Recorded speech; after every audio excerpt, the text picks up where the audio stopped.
একটু হ্যাঁ, বাড়ানো বা দরকার। বিয়নটা একটু বাড়াতে হবে যেহেতু রোয়া টাইম আমি চলে আসছে। আজকের বাড়ি আপনার আজ কি বার? আজকের বাড়ি আছে মনে হচ্ছে যে শুক্রবার আজকে। শুক্রবার। হ্যাঁ। আমি এই সামনের রবিবার, এই রবিবার না, তার পরের রবিবারে আমি এই বিয়ন তুলে রুইব।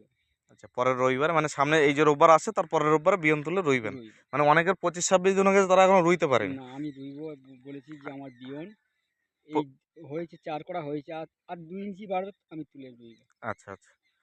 তো আপনাদের এই হচ্ছে যে মেডিসিনটা নেওয়ার পর আমি করবো, কে করলো না করলো আমি ওটা আমি এই একদম। কোম্পানিকে। এখনো পর্যন্ত পাতায় কোনো রকম না না ফাটা বা ফুটো বা কোনো পোকা ফুটো দাগ এরকম কিছু আসেনি। দাগ দেখতে আর এই পাচ্ছেন? যে কেঁচোতে বহুত মোটামুটি কেঁচো মাটি তুলেছিল তো। একদম। এটা কেঁচো তো হ্যাঁ, কেঁচোরও পরিবেশ বান্ধব। আমাদের এটা বলছি তো কোনো রাসায়নিক কিন্তু এখানে ইউরিয়া বা ফসফেট দিলে কিন্তু কেঁচো তৈরি হতো আমি না। ওই সাদ্দামের জন্য মোটামুটি আমি মোটে একদম হচ্ছে যে কীটনাশক মানে হচ্ছে হুম, যে হুম, হুম, ফলিডন হুম, হুম, হুম। মোটামুটি হচ্ছে ফরেট কিচ্ছু দিতে দেওয়ার হবে না পরে আপনার। আমি ওই যে কেঁচোটা যে উঠছে সে হুম, তো মরে যাবে। হুম, হুম। রাসায়নিক ইউজ করা মানে ওগুলো মরে যাবে। মরে যাবে। আমি বলি যাতে আমি এটাই করবো, একদম। বাস্তবিকভাবে। একবার দেখে নিন, একবার করে দেখুন।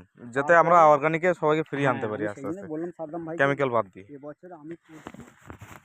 এখন দেখা যাচ্ছে আমি বন্ধু বান্ধব